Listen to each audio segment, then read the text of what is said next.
Siva kutoka kule. Haya zungana ukuthi zamini zamshintshi. Kumaleki. Sizile njengoba nawo uba kumacima kusibizile. Uma siyena nje ngapha siyo. Hawu, kuyadura sikakhana ukubela indizi. Kuyadura kakhulu. Yabona nje kuyadura. Sifonde sisi sizohlala nabazalwane. Ngoba simenyiwe la futhi sizohlele. Sizohlala nabazalwane sizibeke. Asahile la. La kale nawo sizobeka. Bento masikhale sonke. Ngiyazi ukuthi ithini total mntanami? That's right. 900 rand. Okay. No, It's about 1,000. hayi ngisabulisa msebenzi mamnjani. Woza nomthanda. Aso.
ukugcina bese ngibunkosi abe nezwi esemthethe indaba total 1,586. 1,586.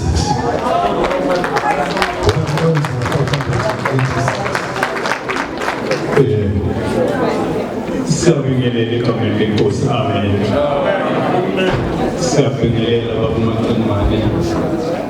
Ngisho nje into eyodwa ukuthi uJesu ngelinye ilanga uthi kubo hambani nenze izizwe abafundi. Kodwa ke kunentonyana nje encane uthi kubo nihlale eJerusalema nize namukeliswe amandla.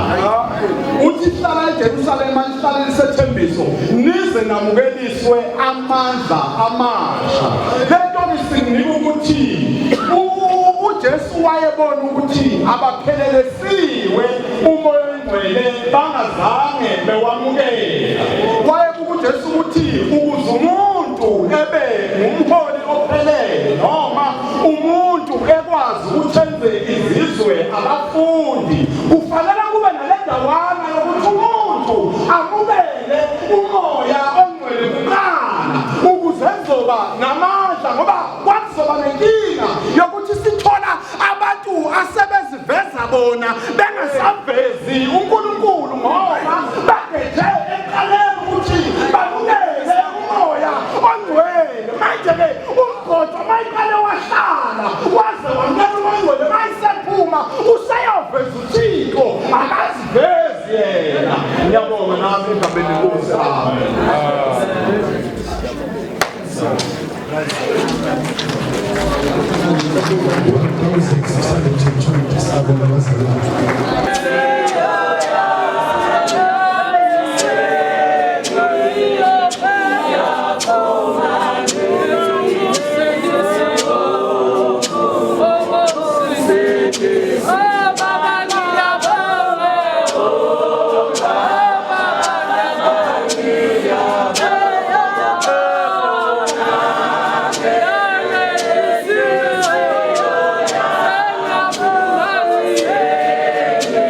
Man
wami u-Adventist. Yeah. Ubaba laba uTimothy. Yeah. Abafowethu bazalwane. Hallelujah. Wasithatha uShabenika. Into engisayikhumbule ngangincane kodwa wayithi nakafikile noma ngikuphi la ekhona emndenini angeke aphuma ngashiya ngokukhuleka bazalwane. Kanti iyangena le mbewu sikuphi namuhla. Sesila abazali. Hallelujah. Namba abantwana. Amen. Yaphuma intombazane yakaBinda yasokhela nakaMatuba. Awu siyayithanda le connection. Yingakho ngithi baba ngiyabonga. Ngizokwethemba njalo. Ithi incwadi engcwele. Izwi lithi incwadi yomthetho mayingasuki emlonyeni wakho. Izokuhlahlamalisa kuyo yonke indlela yakho ukuze iphelele kahle. Nami ngithi ngiyabonga abazalwane bethu. Amen. Amen. Oh,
Siyababingelela abazalwane sasukani siyababingelela abazalwane egameni lenkosi yethu Jesu Kristu.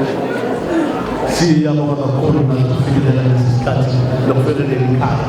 Siyabonga kakhulu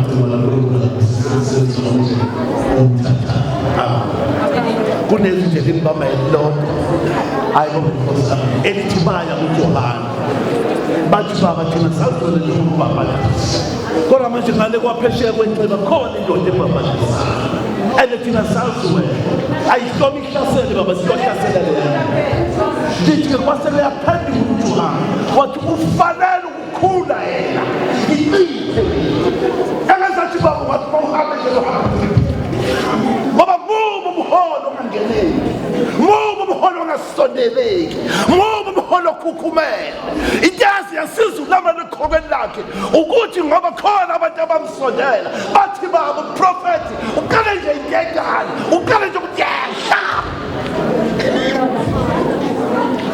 sangoko engazathi baba athatha le ndawo yokuthi nje endleleni Amen, amen, amen.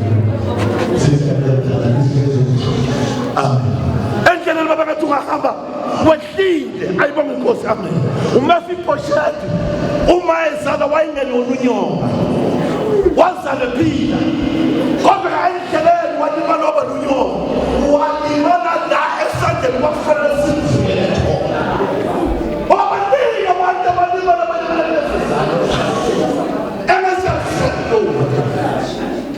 Ngiyabonga uNkulunkulu ngosisi baba.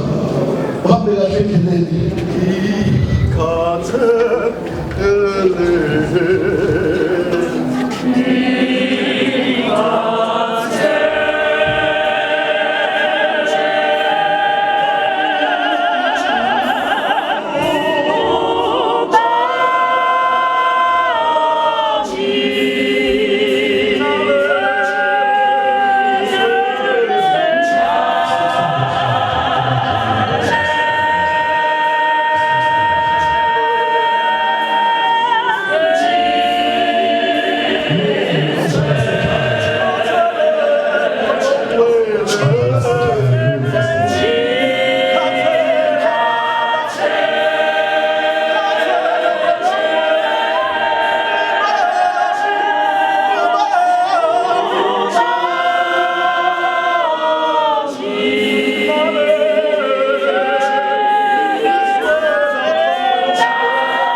imali yokugcina amen bese siyahamba nesizola amen nasimama iyonke into eyaxabanisa kwabawu noNkulunkulu uthi uNkulunkulu kuSawule hamba Sawule uye kuma-Amaleki ushaye konke uqede konke angifuni lutho uyalula la angifuni ngisho isakwazi sakhona masiqhamuka uthatha udondolo usifake isicathulo ngisho ikhehla lakhona maliqhamuka uthatha usifake isicathulo ungashiyi lutho lithi kuSawule ngikhawukele ezinhle ney'nonile wabuye nesikhaphithini. Yambonga yabonga siyaphendula ngami sesiyokugcina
assisted by Bishop Usharangu.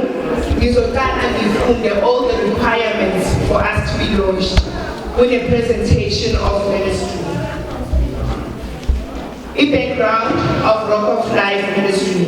It was founded in faith, sustained by grace, growing in Christ, Rock of Life Ministries began its journey in November 2015 with just 23 faithful members gathered under the inspired vision of Archbishop Mkhunu, no longer elect. What started as a small group, united in faith, quickly became a vibrant and growing ministry committed to displaying the love of Christ to the people from all walks of life.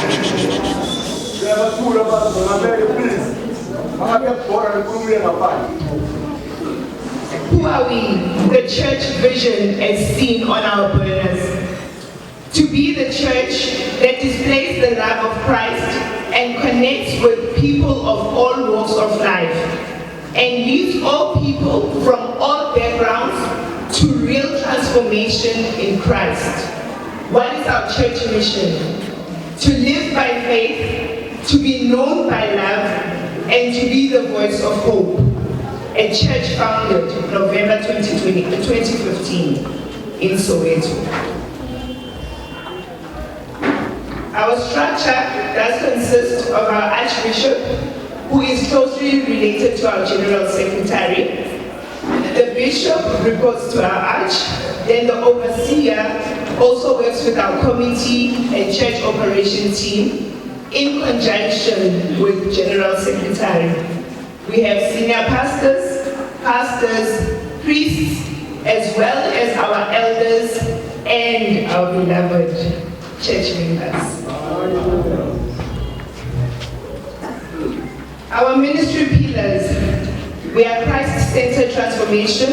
Our first and fundamental pillar, we believe in true change begins and ends with Jesus Christ. Every teaching, outreach, and ministry effort is rooted in the power of the gospel to transform lives inside and out. Unshakable faith. Our journey has been marked by seasons of uncertainty and growth. Through it, faith has been our anchor. We are committed to cultivating a deep and resilient faith in Christ amongst our members, a faith that stands for firm through every storm. Spirit-led leadership. We value leadership that seeks God first, serves with humanity, and walks in a spiritual integrity. Legacy of giving and serving. The quiet consistency of kindness, the willingness to lift others, and the courage to give even when it costs something. That is our launch, and just to show how much influence that the church has, the congregation size across South Africa is plus minus 250, including children under the age of 18. The organization has 2 branches to date. We've got Isoweto as well as Nganda. Weekly attendance is about plus minus 120 people in person, Soweto only. Our TikTok followers is about 3,300.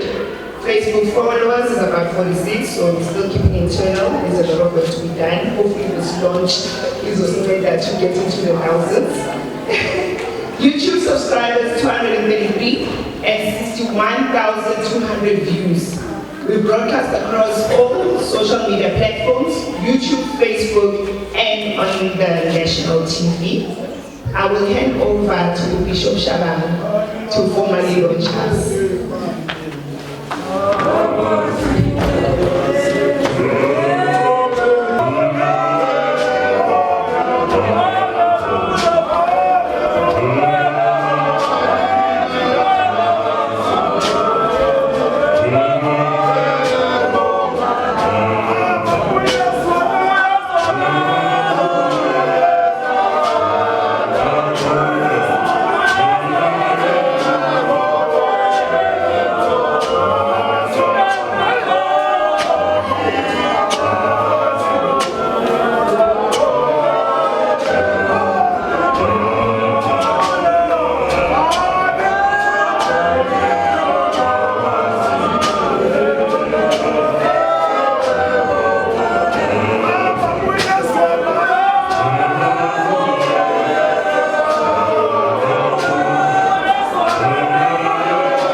Archbishop wenu lo besimgcoba namhlanje ehamba nobaba Archbishop ezendlaka bebandla lesagulo ewumfana wakhe wasithatha isikhathi ngoba sadibana naye ngabagani wasithatha isikhathi ukuthi sithole uJoba omkhulu ngoba uma ehamba nobaba uDladla naye babiza abafana nabesondela wonke umuntu uthi mkabathi asatholi manje wasekhaya lo ngaphandle ayibonga inkosi sadibana naye lapho-ke ifaka induku standard ilapho sadibana khona-ke nomkhulu wenu ubaba umkhulu ebesimgcoba namhlanje kade kodwa uNkulunkulu emuhle nangoba uNkulunkulu usemlekile endaweni simfisela okuhle kodwa nokukhanya kodwa nempumelelo nekusasa eqhakazileyo egameni lenkosi bakweleke umsebenzi wami mncanyana nje egameni likaJesu babonile abaholi abakhona abaselela nebandla libonile nobaba umkhulu ubonile our new Archbishop ukuthi sizame ngamandla onke ukuthi silande bonke abaholi basondele bazomotha ukwenzela ukuthi uma kukhulunywa ukuthi u-Archbishop umkhulu webandla le-Rock of Life ungathiwa uphi loyo kodwa wonke umuntu ethi hayi ngiyamkhumbula ngakho njengoba nje bekhona labaholi bezomotha umholi wenu bebezele lokho ukuthi bezokusho kuyena ukuthi akafake ihlombe kuhanjwe nomsebenzi wenkosi ayibonga inkosi ngakho-ke ngibikana-ke ngibonga kakhulu usefundile upastor imission yaleli bandla wafunda kakhulu futhi nevision yaleli bandla wafunda istructure nakho konke ofuna ukungena kuleli sonto-ke usela-understand ukuthi limi kanjani ukwenzela lokho-ke kusho ukuthi-ke lesikhathi samanje kubaholi abakhona esisele nabo ngaphakathi ngithatha leli thuba ukuthi-ke nethule kunina-ke baholi kuZion community u-Archbishop umkhulu ohola ibandla i-Rock of Life idwala lokuphila kinina ukuthi nimamukele njengomunye wabafowenu nimamukele njengomunye wenu ukwenzela ukuthi endleleni naye afudumale lapho ecakeka khona azi ukuthi abafowabo bakhona yingakho silontsha ibandla silontshiswa ukuthi sithula yena sithula nenhlangano yakhe ayiholayo inina abaholi senisele ngaphakathi ukuthi yazini ukuthi naye inceda uNkulunkulu iyadinga kakhulu uthando lwenu ukuthi nisondelane nayo simfisela okuhle kodwa nokuthi uNkulunkulu amgcine nebandla lakhe baba-ke njengoba le bandla ngeselifundele konke lokhu ngenceku kaNkulunkulu yophezu konke ngithatha leli thuba ukuba ngilithule ngo-officially to Zion community ake nibashayele ihlombe legazi.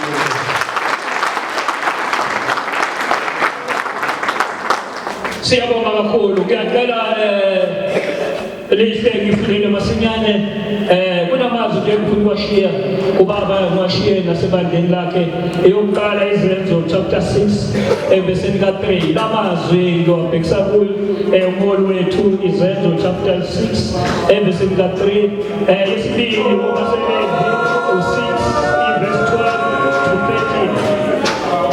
13 36 Oh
umsebenzi.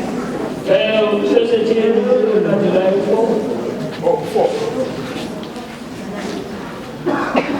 4 afunde kanje. Kepha thina siza kuqinisela ekukhulekeni nasenkonzweni yezwi. nakho-ke bacimwane sicela kuhlale kuko uyangavuma ungabungoli wemithi istructure sakho sihle kabi overseer wakho umethembe makomiti uzohamba nawo bayosondela kuwe bakhona inkinga engathi ingaphezulu kodwa wena uqinisele ekukhulekeni nasezwini lenkosi ungabe umholi wezindaba umholi wezindaba utshela yonke lento eyenzeka esontweni wazi abathandanayo wazi abazondanayo wazi unombongo nje uyofunda nini lomuntu izwi likaNkulunkulu wena babahlala nje ekukhulekeni bese uhlala ezweni likaNkulunkulu mfundele kubaseLevi chapter 6 endesini lika12 sesiyakhothela sesiyaqeda Lilo ophezu kwe-altar uyakuhlala kulo uvutha njalo ungacini umpristi uyakubasa izinkuni kulo ekuseni njalo ahlele kulo umnikelo wokushiswa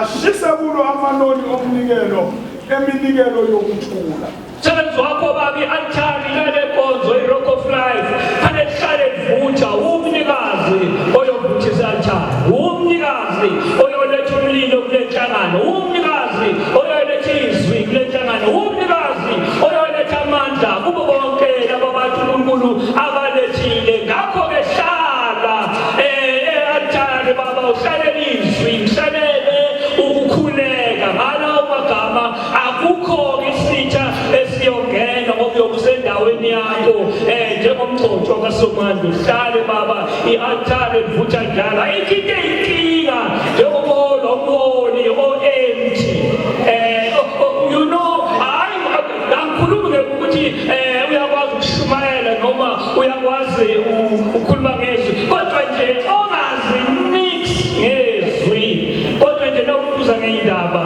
uhamba phambili altari ahlale baba livutha njalo lokho kukhomba ukuthi enye esandleni yokuphunyuka lapho engisonta khona ngitshela ubabuthamete umfathi wami ngisayohlola izimvu leziya engayimisa phambi kwaSomandla ngizohlola i-altari akuyavutha na noma kwenzibani kuhlangenwe nani ngoba fanele lihlale i-altari livutha egameni likaJesu ngifundele uNomeri chapter 11 evesini ka-16 to 17 uJehova wakhuluma kuMose wathi ngibuthele amadoda ayisikhombisa amalunga akwa-Israyeli owaziyo ukuthi angamalunga abantu nezinduna zabo uwalethe etendeni lokuhlangana ukuba eme khona nawe ngiyakwehla ngikhulume nawe khona ngithathe okomoya phezu kwakho ngikubeke kuwo uyakuthwala umthwalo wabantu kanye nawe ukuze ungawuthwali uwedwa ngicela ukukhuluma masinyane nabaholi balenhlangano ngicela ukukhuluma nabashumayeli balenhlangano nabavangeli balenhlangano nayi i-order yasezulwini umoya kaNkulunkulu kulenhlangano iRock of Life uNkulunkulu uthela phezu kwababumkhulu bese kubabumkhulu uthathe uletha kini ngamanye amagama noma ungavutha kangakanani uyobuvutha ngogqobo kababumkhulu hawu bakithi lenhlangano ayibonge inkosi namazokugcina-ke aya-ke ebandleni uNehemiya chapter 4 verse lika-6 amazokugcina aya ebandleni esisengena emuva kulotshing bazalwane amazwi ke lawo okunikeza ukuthi kuyaqhutsheka kuyahanjwa endleleni qaphelani ukuze-ke ungaveli inkinga egameni lenkosi sase sivusa-ke ugange lonke ugange lwahlanganiswa kwaze kwagamana ngokuba abantu babenenhliziyo yokusebenza abantu babenhliziyo la ebandleni abagcotshiwe ubabumkhulu nabagcobela uzophumula la akona phumula phaka la abanenhliziyo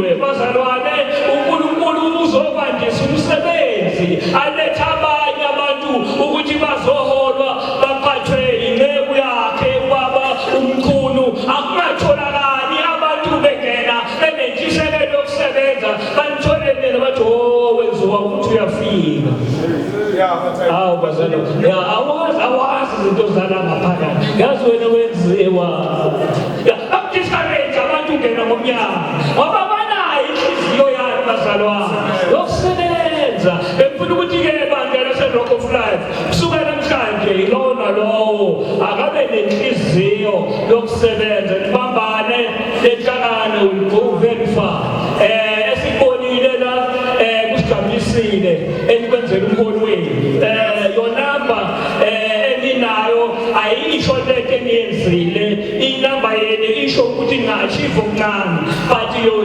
unity idale ukuthi lenhlangano niyibeke ku-spotlight ngakho-ke inhlangano masiniyibeke ku-spotlight ine-demand nangaphandle bafuna more ukubona abantu ukuthi yini le iyaphi akusiyo yini fly by night ayibonge inkosi kukhomba ukuthi-ke kufanele nibe nenhliziyo enjani yokusebenza uNkulunkulu uyakunilekelela-ke ngithatha leli thuba-ke ukuba ngiyithulele inhlangano officially-ke ukuthi seyilontshiwe egameni likaNkulunkulu uNkulunkulu alusise manje ngaphakathi.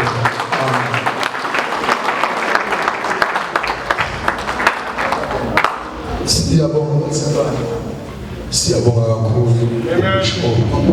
Siyabonga bazalwane. Asibekezeleni bazalwane. Sekuyaphela.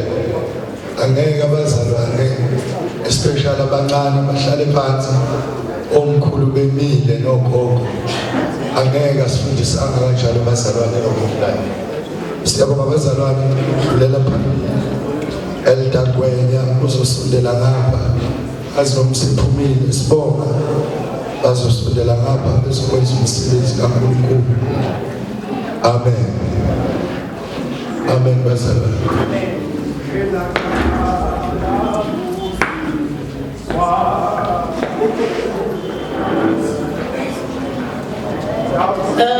Sanibonani bazalwane. Sesiphuthumisa nesikhathi.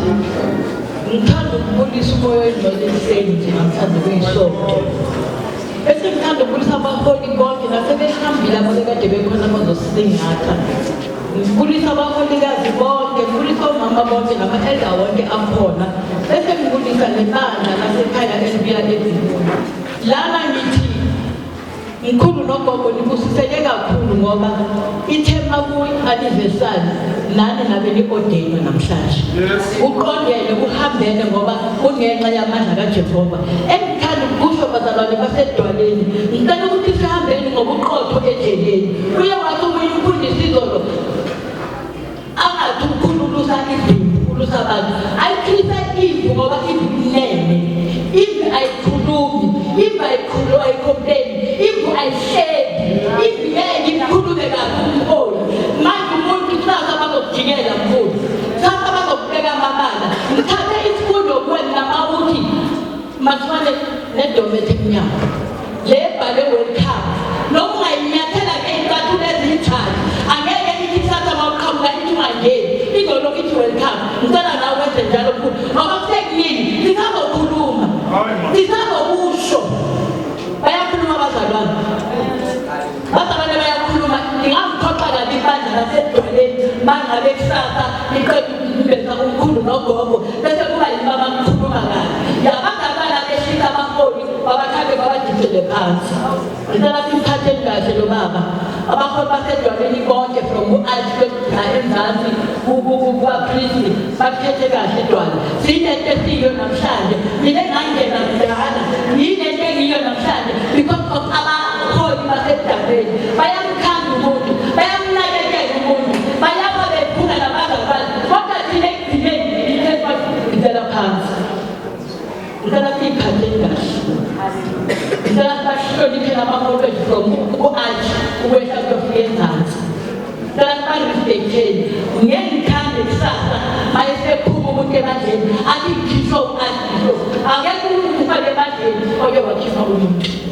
umuntu uyayithulela yena ngoba sebona umsebenzi ukuthi ayibamfalela ukuthi azosebenzela kahle into bese ayayithulela kodwa mase befika ngaphandle bese bakhuluma ngabiyo ngicela umzalwane ayisebona ukuthi ukhathele edwaleni siyadicela abaholi bethu phansi basiyalile ababhishophu bonke nabona abo-aji besitshela ukuthi masiyithobe khambisana kaNkulunkulu abasho simkhothamele baba bake siyithobe simhloniphe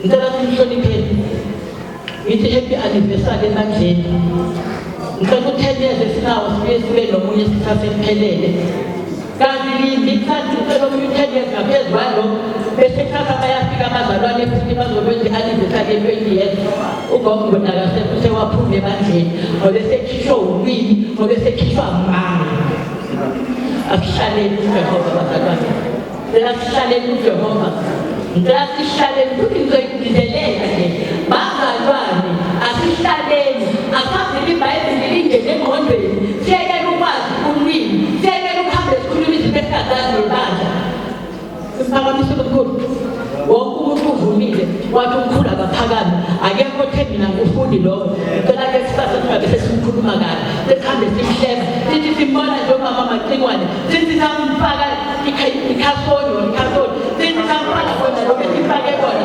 usezibona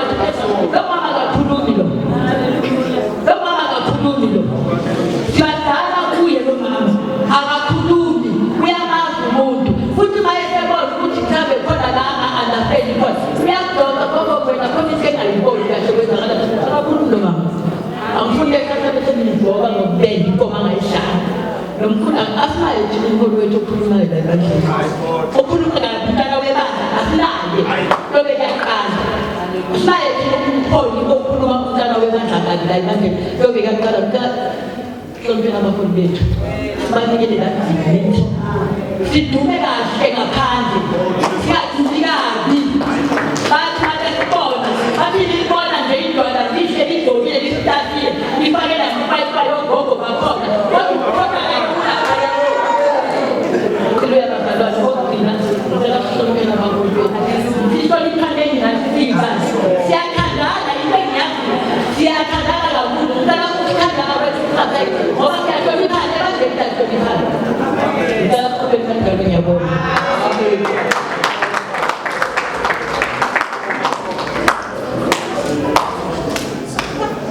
sanibonani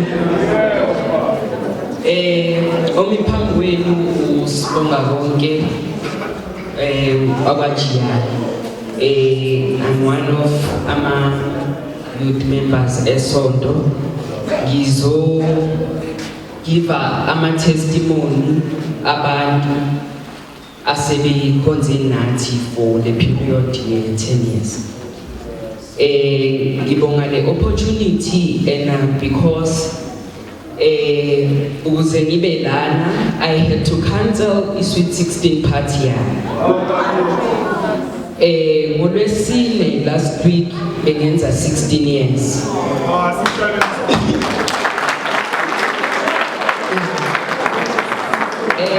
Ikhekhe inhliziyo yami ibuhlungu kancane ngoba amakhekhe ngifikile nawo kodwa sekhishini.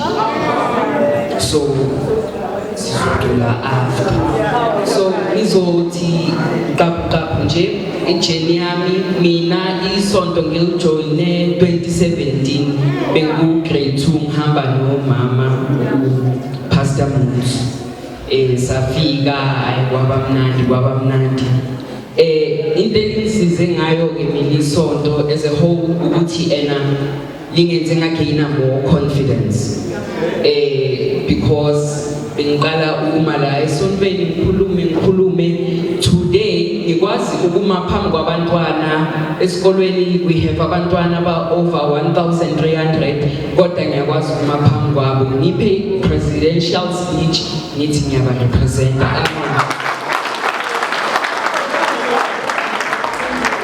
So nje ngiyabonga kakhulu alingcinanga lapho nakwisizulu la esontweni I'm known for reading iBhayibheli ngesizulu kwangisiza lokho mhla kuba ne-competition 2023, I was in grade 8.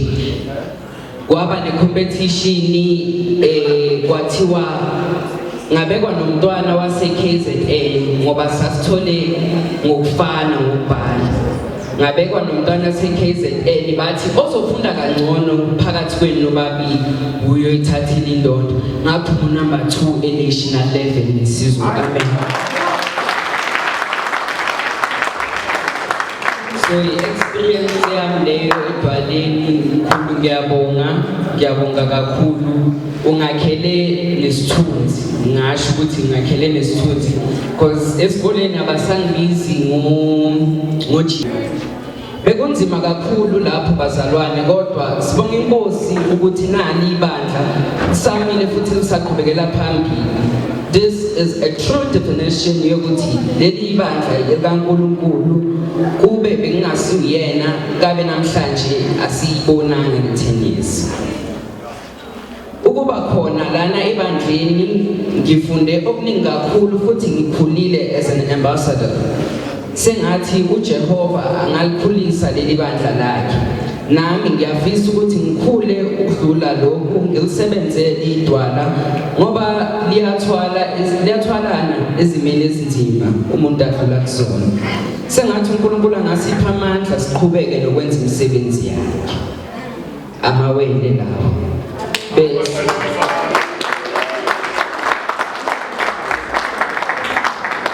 Bese ekagogo ukamavimbela uthe i-Rock of Life empilweni yami ingibonise uthando nokukhula emoyeni, ukuxhumana noNkulunkulu nezifundiso ezingaphakathi kwebandla.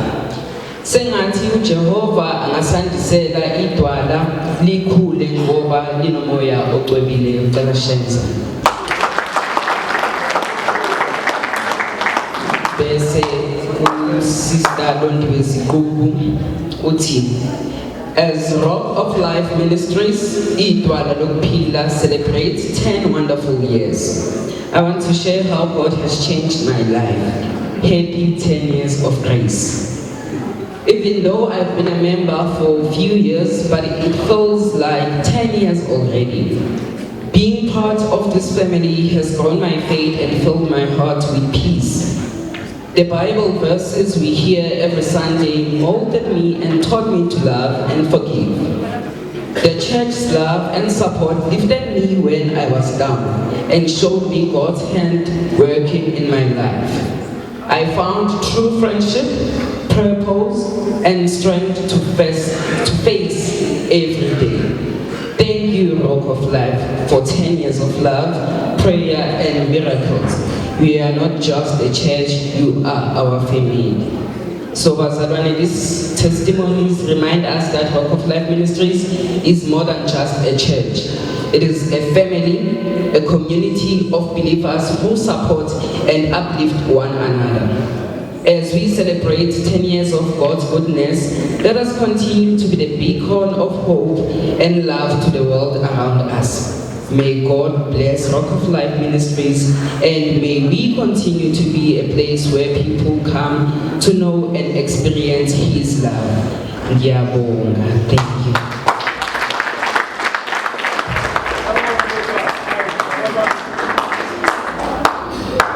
Siyabonga kakhulu bazalwane. Siyabonga bazalwane kakhulu. Sesiyaqeda bazalwane.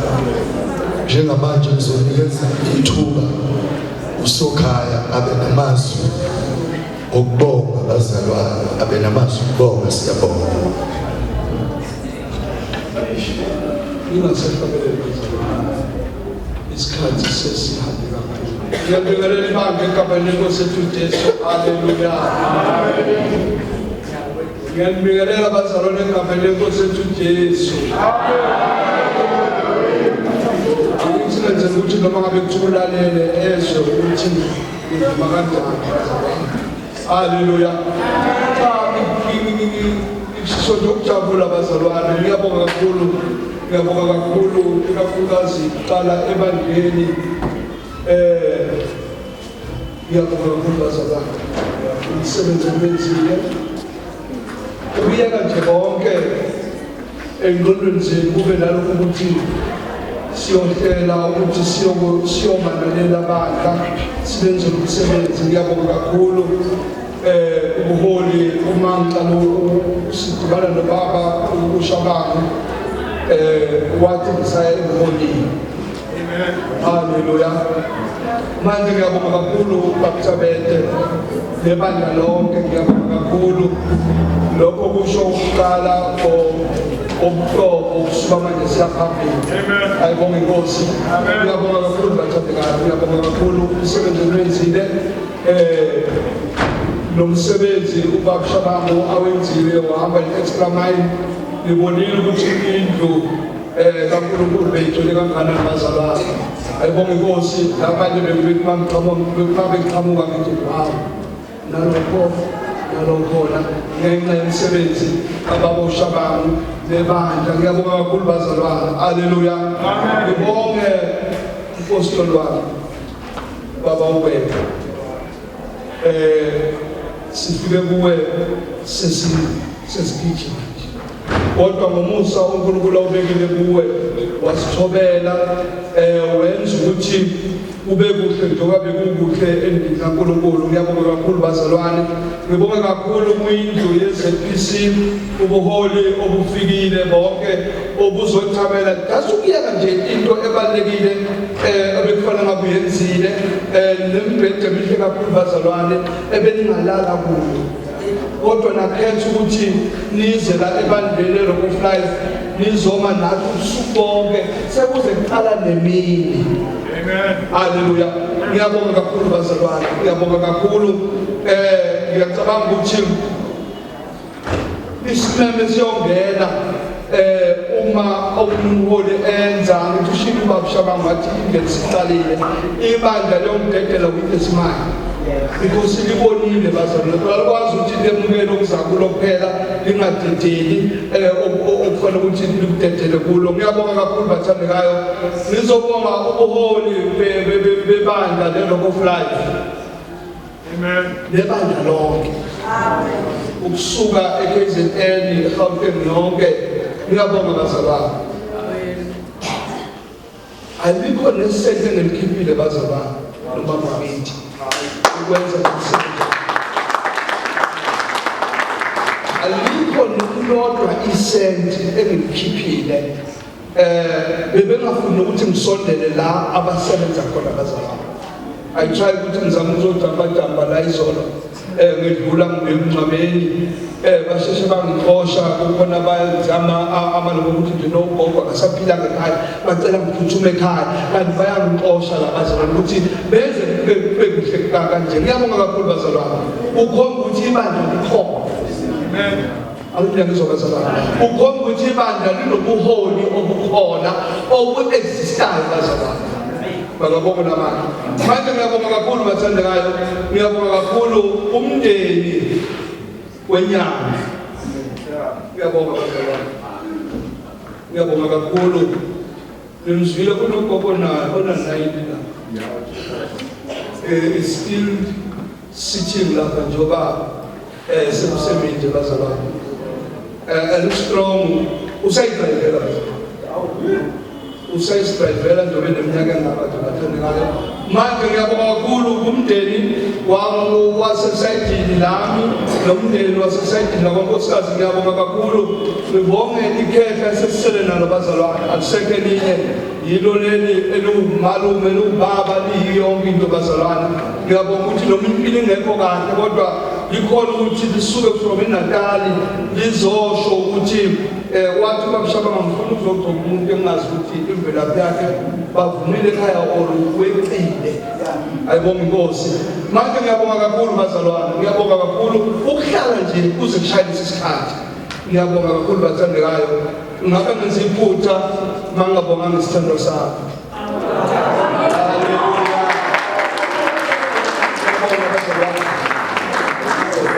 That behind the successful man.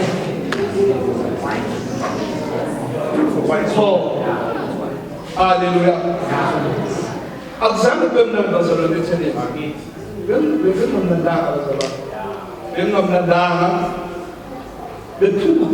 bephuma bavela bephuma inhliziyo bona ngithukile ngeke umnandi kodwa nginalento ukuthi umuntu okhuleleza yona uma engayazi leyo mpilo ukuthi khona ezayona leyo kaninkinga ayibonkosi uNkulunkulu uyabaletha nginale believe leyo bazona ukuthi uma uNkulunkulu elethe abantu kimi khona umsebenzi okufanele ngiwenze uma usuphelile lo msebenzi loyo uzohamba bazona angithi kuphela benzele ayibonge inkosi so ngiphiliswa yilelo zwi bazalwane otherwise mhlawumbe ngabe sengephuma inhliziyo mhlawumbe ngabe senangibeka ngisho abantu ayibonge inkosi kodwa ngoku-understand umsebenzi kaNkulunkulu bathandekayo ukuthi uma usuphelele umsebenzi umuntu kufuneka kufana nomuntu uma sekuphelile iy'nsuku zakhe emhlabeni angeke uhlale bazalwane kodwa kufuneka manje njalo udlule manje ngiyabonga kakhulu bathandekayo ngiyabonga kakhulu bazalwane kubo bonke abazalwane benza ukuthi lo msebenzi ube yimpumelelo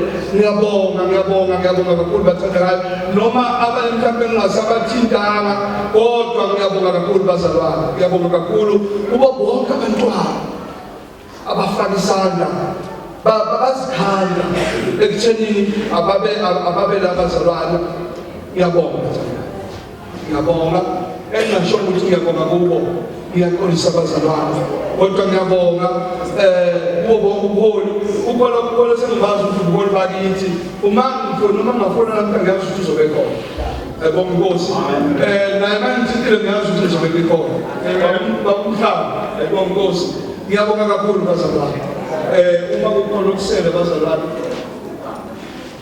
ngiyabonga haleluya kakhulu bazalwane ilokho nje bathandekayo bazalwane abazalwane abakhona la uma nje mabethi basika leli tekene 10 years experience just take a piece of ayibonga inkosi just a piece of cake ngiyabonga kakhulu ngizokwenza sure bakuthabethe ukuthi usebaveli uzibala ngizokwenza sure ngiyazi ukuthi ubemtshelile ukuthi ungibekele isikhathi until 12 o'clock ukuba nathi ayibonga inkosi kodwa ngizokwenza sure ukuthi ngakube before that bese siyadibana abazalwane ngiyabonga kakhulu bathandekayo ngiyabonga ningikhumbuze ngimkhohliwe kodwa ngiyabonga kakhulu ilokho nje kwebathandekayo inkosi yomusa amen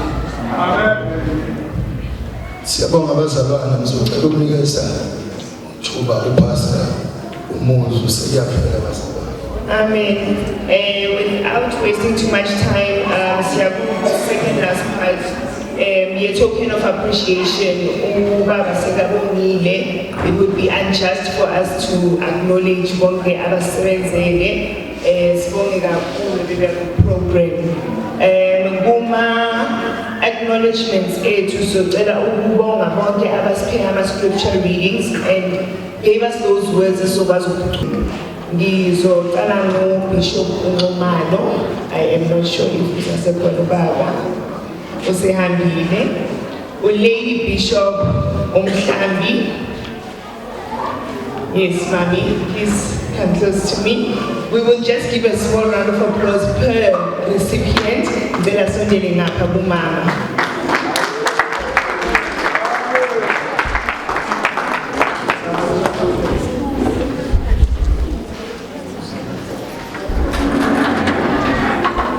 Okay. Because I think digital. Ngizocela uBishop Khalo umesasekhona.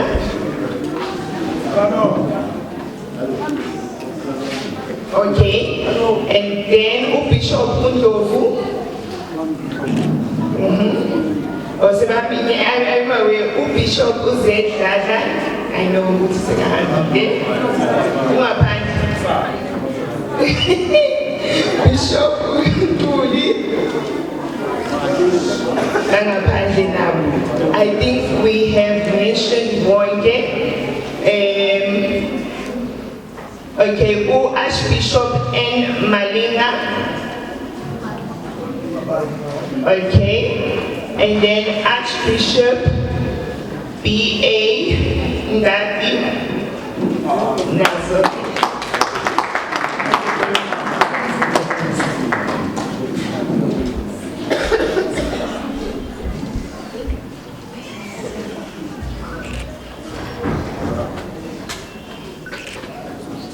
Archbishop M.M. Mungwe. Okay. To our precious guests of honors, abasenzile fully launched, fully acknowledged. Sizokala nabo acknowledge and give them our token of appreciation. Our certificates abo ngicela ukwalila out as a message from our General Secretary, Umalo. I will start with Lady Bishop Ushamangu in recognition. Yes, Mami. In recognition and sincere appreciation of your esteemed service and spiritual leadership.